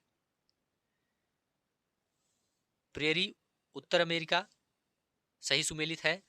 वेल्ड दक्षिण अफ्रीका सुमेलित है। पंपास अर्जेंटीना यह भी सुमेलित है। स्टेपी ऑस्ट्रेलिया ये गलत है। स्टेपी मध्य एशिया में है। कहां पर है? मध्य एशिया में। तो तीसरा ऑप्शन आपका राइट आंसर हो जाएगा। सहारा रेगिस्तान में पाए जाने वाले नखलिस्तान क्या है? देखिए दोस्तों, यहाँ पर राइट आंसर हो जाएगा वह क्षेत्र जहां जल पाया जाता है और वनस्पति उगती है। तीसरा ऑप्शन आपका राइट आंसर हो जाएगा। महासागरीय धाराओं के संदर्भ में सही कथन चुने। गर्म धाराएं ध्रुवों से भूमध्य रेखा की ओर चलती हैं, ये गलत है। भूमध्य रेखा से ध्रुवों की ओर चलती हैं गर्म धाराएं। लेब्राडोर एक गर्म धारा है, गलत है, या ठंडी जल धारा है। गल्फ स्ट्रीम एक गर्म धारा है, बिल्कुल सही है। तीसरा ऑप्शन आपका राइट आंसर हो जाएगा। पांडुलिपियां प्रायः किस पर लिखी जाती थी? तो देखिए दोस्तों, राइट आंसर हो जाएगा ताड़ पत्रों या भुर्ज पेड़ की छाल पर। दूसरा ऑप्शन राइट आंसर हो जाएगा। सिंधु घाटी सभ्यता का पत्तन नगर कौन सा था? तो राइट आंसर हो जाएगा लोथल था। ऋग्वेद में सूक्त का क्या अर्थ है? थ्योरी सेक्शन में बताया गया था। इसका अर्थ है दोस्तों अच्छी तरह से बोला गया। दूसरा ऑप्शन राइट आंसर हो जाएगा। मेहरगढ़ में किस जानवर को मृतक के साथ दफनाने के साक्ष्य मिले हैं? तो राइट आंसर हो जाएगा बकरी। दक्षिण भारत के वे लोग जो बड़े भूस्वामी थे क्या कहलाते थे? राइट आंसर हो जाएगा विल्लला कहलाते थे। बड़े भूस्वामी विल्लला। अशोक के धम्म के संदर्भ में कौन सा कथन गलत है? इसमें किसी देवता की पूजा की आवश्यकता नहीं थी, सही है। अशोक ने धम्म महामत की नियुक्ति की, यह भी सही है। अशोक ने युद्ध को पूरी तरह त्याग दिया था, यह भी सही है। धम्म के संदेश केवल पाटलिपुत्र तक, यह गलत है। तो यही आपका राइट आंसर हो जाएगा। कौन सा गलत है? चौथा ऑप्शन गलत है। नेक्स्ट है, चोल काल के दौरान नाडु किसे कहा जाता था? राइट आंसर हो जाएगा गांवों के समूह को नाडु कहा जाता था चोल काल के दौरान। रजिया सुल्तान को 1240 में सिंहासन से क्यों हटाया गया था? राइट आंसर हो जाएगा दरबारी वर्ग एक महिला के शासन से खुश नहीं थे। तो दूसरा ऑप्शन राइट आंसर हो जाएगा। मुगल काल में जब्त प्रणाली क्या थी? देखिए दोस्तों, एक प्रकार की राजस्व व्यवस्था थी, तो दूसरा ऑप्शन राइट आंसर हो जाएगा। 1857 के विद्रोह के दौरान बिहार का नेतृत्व किसने किया था? तो देखिए दोस्तों, यहाँ पर आपका राइट आंसर हो जाएगा कुंवर सिंह ने किया था। तीसरा ऑप्शन आपका राइट आंसर हो जाएगा। भारतीय संविधान का कौन सा अनुच्छेद अस्पृश्यता के उन्मूलन की बात करता है? तो देखिए दोस्तों, राइट आंसर हो जाएगा अनुच्छेद 17, मोस्ट इंपोर्टेंट है। तीसरा ऑप्शन आपका राइट आंसर हो जाएगा। राज्यसभा के सदस्यों का चुनाव कौन करता है? तो देखिए दोस्तों, राइट आंसर हो जाएगा विधानसभाओं के निर्वाचित सदस्य। तीसरा ऑप्शन राइट आंसर हो जाएगा। यूनिवर्सल एडल्ट फ्रेंचाइजी का अर्थ क्या है? इसका अर्थ है दोस्तों सभी वयस्क नागरिकों को वोट का अधिकार। तीसरा ऑप्शन राइट आंसर हो जाएगा, वोट का अधिकार। भारतीय संसद के ऊपरी सदन का नाम क्या है? ऊपरी सदन का नाम राज्यसभा है, निचली सदन का नाम लोकसभा है। यहाँ पर तीसरा ऑप्शन राइट आंसर हो जाएगा। सर्वोच्च न्यायालय द्वारा दी गई डीके बसु बासु गाइडलाइंस किससे संबंधित है? यह दोस्तों गिरफ्तारी और पूछताछ के दौरान पुलिस की प्रक्रियाओं से संबंधित है। तो यहाँ पर तीसरा विकल्प राइट आंसर हो जाएगा। कथन ए, कावेरी नदी के डेल्टा में चोल शासकों ने भव्य मंदिरों का निर्माण कराया था। क्या यह सही है? बिल्कुल सही है। कारण चोल शासकों ने अपनी सत्ता और धन को प्रदर्शित करने के लिए मंदिरों का उपयोग किया, यह भी सही है। तो यहाँ पर ए और आर दोनों सही है और आर ए की सही व्याख्या करता है। वायुदाब के संदर्भ में सही कथन चुने। यहाँ पर सही कथन आपको बताना है, आप लोग बताइए। ऊंचाई पर जाने पर वायुदाब बढ़ता है, ये गलत है। वायुदाब हमेशा निम्न दाब से उच्च दाब की ओर बहता है, ये गलत है। उच्च दाब से निम्न दाब की ओर बहता है। ऊंचाई पर जाने पर वायुदाब घटता है। उच्च तापमान वाले क्षेत्रों में हवा गर्म होकर ऊपर उठती है, जिससे निम्न दाब क्षेत्र बनता है। तो यहाँ पर यही आपका राइट आंसर हो जाएगा। जलोढ़ पंख का निर्माण मुख्य रूप से कहाँ होता है? तो देखिए दोस्तों, राइट आंसर हो जाएगा पर्वतों के गिरिपद पर जब नदी मैदान में उतरती है। दूसरा ऑप्शन राइट आंसर हो जाएगा। मुगल प्रशासनिक शब्दावली में अहल ए कलम शब्द का प्रयोग किसके लिए होता था? लेखन और लिपिक कार्य करने वाले वर्ग के लिए होता था। तो तीसरा ऑप्शन राइट आंसर हो जाएगा। अस्थाई बंदोबस्त 1793 के बारे में कौन सा कथन गलत है? देखिए दोस्तों, यहां पर आपका गलत कथन पूछा गया है। तो यहां पर आपका इसमें सीधे किसानों से लगान तय किया गया था, यह गलत है। यहां पर चौथा ऑप्शन आपका राइट आंसर हो जाएगा। अन्य सभी सही हैं। इसे लॉर्ड कॉर्नवालिस ने लागू किया था, सही है। इसमें राजस्व की राशि अस्थायी रूप से निश्चित कर दी गई थी, यह भी सही है। यदि जमींदार राजस्व नहीं चुका पाता था तो उसकी जमींदारी नीलाम कर दी जाती थी, यह भी सही है। भारतीय संविधान के किस अनुच्छेद में जीवन के अधिकार के हिस्से के रूप में भोजन के अधिकार को शामिल किया गया है? तो राइट आंसर हो जाएगा अनुच्छेद 21। निम्नलिखित में से कौन सा सुमेलित नहीं है? खनिज क्षेत्र यहां पर दिया गया है। झरिया कोयला सुमेलित है। कोडरमा अभ्रक ये भी सुमेलित है। पन्ना हीरा ये भी सुमेलित है। खेतड़ी लोहा ये गलत है। खेतड़ी राजस्थान तांबे के लिए प्रसिद्ध है। तो चौथा ऑप्शन राइट आंसर हो जाएगा। आदिवासियों को दिक्कू किसे कहा जाता था? आदिवासियों को दिक्कू किसे कहा जाता था? राइट आंसर हो जाएगा बाहरी लोग, जैसे व्यापारी और महाजन। दूसरा ऑप्शन राइट आंसर हो जाएगा। महापरिनिर्वाण का संबंध बुद्ध के जीवन की किस घटना से है? राइट आंसर हो जाएगा बुद्ध की मृत्यु से है। चौथा ऑप्शन आपका राइट आंसर हो जाएगा। निम्नलिखित में से कौन सा कथन लोकसभा के बारे में सही है? देखिए दोस्तों, पहला है यह एक अस्थायी सदन है, ये गलत है। ये अस्थायी सदन है, इसकी सदस्य संख्या अधिकतम 250 हो सकती है, ये भी गलत है। धन विधेयक केवल लोकसभा में ही पेश किया जा सकता है, ये बिल्कुल सही है। धन विधेयक केवल लोकसभा में ही पेश किया जा सकता है। नेक्स्ट है कथन ए, ब्रिटिश काल के दौरान भारत में विऔद्योगीकरण हुआ। क्या यह सही है? बिल्कुल सही है। कारण भारतीय हस्तशिल्प को ब्रिटिश मशीनी उत्पादों से कड़ी प्रतिस्पर्धा का सामना करना पड़ा और उन पर भारी टैक्स लगाए गए। तो यह भी आपका सही है।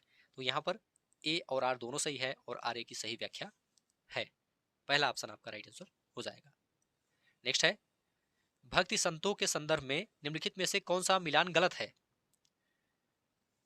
शंकर अद्वैतवाद सही है, रामानुज विशिष्टाद्वैत सही है, बसवड़ा वीरशैववाद ये भी सही है, कबीर सगुण भक्ति ये गलत है। कबीर निर्गुण भक्ति के समर्थक थे, ध्यान रखिएगा, कबीर निर्गुण भक्ति के समर्थक थे। चौथा ऑप्शन राइट आंसर हो जाएगा। निम्नलिखित में से कौन सा अपराध की जांच में पुलिस की भूमिका के बारे में सही है? पुलिस यह तय करती है कि कोई व्यक्ति दोषी है या नहीं, गलत है, पुलिस तय नहीं करती। पुलिस को जांच के दौरान किसी को भी मारने या प्रताड़ित करने का अधिकार है, बिल्कुल गलत है। पुलिस का काम गवाहों के बयान दर्ज करना और सबूत इकट्ठा करना है, बिल्कुल सही है। तीसरा ऑप्शन आपका राइट आंसर हो जाएगा। ब्रोमीलियाड क्या है? देखिए दोस्तों, एक विशेष पौधा जो अपनी पत्तियों में जल संचित करता है। दूसरा ऑप्शन राइट आंसर हो जाएगा। सभी प्रश्न काफी ज्यादा इंपॉर्टेंट है, सभी प्रश्न ध्यान से देखते हुए चलिए। ज्योतिबा राव फूले ने अपनी पुस्तक गुलामगिरी किसे समर्पित की थी? ज्योतिबा राव फूले ने अपनी पुस्तक गुलामगिरी किसे समर्पित की थी? तो राइट आंसर हो जाएगा उन अमेरिकियों को जिन्होंने गुलामों को मुक्त कराने के लिए युद्ध लड़ा। राज्यसभा के बारे में कौन सा कथन सत्य है? इसे प्रधानमंत्री भंग कर सकता है, ये बिल्कुल गलत है। इसके 1/3 सदस्य हर 2 साल में सेवानिवृत्त होते हैं, सही है। दूसरा ऑप्शन आपका राइट आंसर हो जाएगा। पृथ्वी को नीला ग्रह कहा जाता है, क्यों? देखिए दोस्तों, पृथ्वी को नीला ग्रह कहा जाता है क्योंकि इसकी सतह का 71% भाग जल से ढका हुआ है। तो दूसरा ऑप्शन राइट आंसर हो जाएगा। अरिकामेडु नामक प्राचीन पत्तन भारत के किस तट पर स्थित था? तो राइट आंसर हो जाएगा पूर्वी तट पुडुचेरी। दूसरा ऑप्शन राइट आंसर हो जाएगा। खिलाफत आंदोलन 1920 का मुख्य उद्देश्य क्या था? इसका मुख्य उद्देश्य तुर्की के खलीफा के अधिकारों की रक्षा करना था। दूसरा ऑप्शन आपका राइट आंसर हो जाएगा। सभी प्रश्न काफी ज्यादा इंपॉर्टेंट हैं, सभी प्रश्न ध्यान से देखते हुए चलिए। निम्नलिखित में से कौन सा संसाधन के संरक्षण के लिए सबसे महत्वपूर्ण है? देखिए दोस्तों, सतत पोषणी विकास सबसे महत्वपूर्ण है। संसाधन के संरक्षण के लिए सतत पोषणी विकास सबसे ज्यादा महत्वपूर्ण है। दूसरा ऑप्शन आपका राइट आंसर हो जाएगा। भारतीय संविधान का अनुच्छेद 51 किससे संबंधित है? देखिए दोस्तों, यह मौलिक कर्तव्य से संबंधित है। तीसरा ऑप्शन राइट आंसर हो जाएगा। चिनूक क्या है? उत्तर अमेरिका के रॉकी पर्वत से बहने वाली स्थानीय गर्म हवा है चिनूक। तो दूसरा ऑप्शन राइट आंसर हो जाएगा। हर्षचरित के लेखक कौन थे? देखिए दोस्तों, हर्षचरित के लेखक बाणभट्ट थे। दूसरा ऑप्शन राइट आंसर हो जाएगा। संसद में प्रश्नकाल का क्या महत्व है? इसके माध्यम से दोस्तों सांसद सरकार के कामकाज के बारे में जानकारी प्राप्त करते हैं, प्रश्नकाल के माध्यम से। ब्लैक फुट क्या है? देखिए दोस्तों, ब्लैक फुट एक बीमारी भी है, और लेकिन यहाँ पर बीमारी के बारे में चर्चा नहीं की गई है। ब्लैक फुट दोस्तों उत्तर अमेरिका की एक जनजाति भी है, इसे ध्यान रखिएगा। दूसरा ऑप्शन राइट आंसर हो जाएगा। उत्तर अमेरिका की एक जनजाति भी है ब्लैक फुट। 19वीं सदी के समाज सुधारक स्वामी दयानंद सरस्वती ने किस संस्था की स्थापना की थी? तो राइट आंसर हो जाएगा आर्य समाज की स्थापना की थी। आर्य समाज आपका राइट आंसर हो जाएगा। मानचित्र में नीले रंग का प्रयोग किसे दिखाने के लिए किया जाता है? राइट आंसर हो जाएगा जलाशय, नदी और समुद्र दिखाने के लिए। स्वर्ण चतुर्भुज महामार्ग किन शहरों को जोड़ता है? राइट आंसर हो जाएगा दिल्ली, मुंबई, चेन्नई, कोलकाता। दूसरा ऑप्शन राइट आंसर हो जाएगा। दीवानी अधिकार मिलने से ईस्ट इंडिया कंपनी को क्या फायदा हुआ? देखिए दोस्तों, यहाँ पर आपका राइट आंसर हो जाएगा उन्हें बंगाल के विशाल राजस्व संसाधनों पर नियंत्रण मिल गया था। दूसरा ऑप्शन आपका राइट आंसर हो जाएगा। जनहित याचिका की शुरुआत भारत में क्यों की गई थी? देखिए दोस्तों, न्याय तक पहुंच को आसान बनाने के लिए, विशेषकर गरीबों के लिए। तो दूसरा ऑप्शन आपका राइट आंसर हो जाएगा। पितरादुरा तकनीक का सबसे शानदार उदाहरण किस इमारत में मिलता है? राइट आंसर हो जाएगा ताजमहल में मिलता है। पृथ्वी के वायुमंडल में नाइट्रोजन गैस का प्रतिशत कितना है? पृथ्वी के वायुमंडल में नाइट्रोजन गैस का प्रतिशत कितना है? राइट आंसर हो जाएगा 78%। तीसरा ऑप्शन राइट आंसर हो जाएगा। दांडी मार्च गांधी जी ने किस कानून के खिलाफ शुरू किया था? तो राइट आंसर हो जाएगा नमक कानून के खिलाफ। नेक्स्ट है, भारतीय संविधान के अनुसार भारत एक धर्मनिरपेक्ष देश है। ध्यान रखिएगा, भारतीय संविधान के अनुसार भारत एक धर्मनिरपेक्ष देश है। सिलिकॉन घाटी कहाँ स्थित है? देखिए दोस्तों, यहां पर केवल सिलिकॉन घाटी लिखा गया है, केवल सिलिकॉन घाटी लिखा गया है। यहां पर भारत के बारे में नहीं पूछा है। भारत की सिलिकॉन घाटी कहां पर है? बेंगलोर में है। ध्यान रखिएगा, भारत की सिलिकॉन वैली बेंगलोर है, लेकिन मुख्य सिलिकॉन वैली कैलिफोर्निया में है। इसे ध्यान रखिएगा, मुख्य सिलिकॉन वैली कैलिफोर्निया में है। भारत की सिलिकॉन वैली किसे कहा जाता है, ऐसा प्रश्न पूछा जाएगा तो बेंगलोर आपका राइट आंसर हो जाएगा। ठीक है, और सिलिकॉन घाटी ये कैलिफोर्निया, दूसरा ऑप्शन आपका राइट आंसर हो जाएगा। निम्नलिखित कथनों पर विचार करें। नर्मदा और तापी नदियां भ्रंश घाटी से बहती हैं और बंगाल की खाड़ी में गिरती हैं। क्या यह सही है? ये गलत है दोस्तों, ये अरब सागर में गिरती, बंगाल की खाड़ी में नहीं गिरती हैं। गोदावरी को दक्षिण गंगा कहा जाता है, सही है। महानदी और कावेरी डेल्टा का निर्माण करती है, ये भी सही है। तो यहाँ पर केवल 2 और 3 आपका राइट आंसर हो जाएगा, बी ऑप्शन।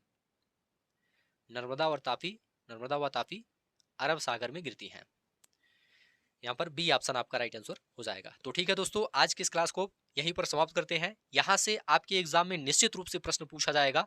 उम्मीद है यह क्लास आपको अच्छा लगा है तो चैनल को सब्सक्राइब कीजिए, दोस्तों शेयर कीजिए और कमेंट में लिखकर जरूर बताइए। धन्यवाद।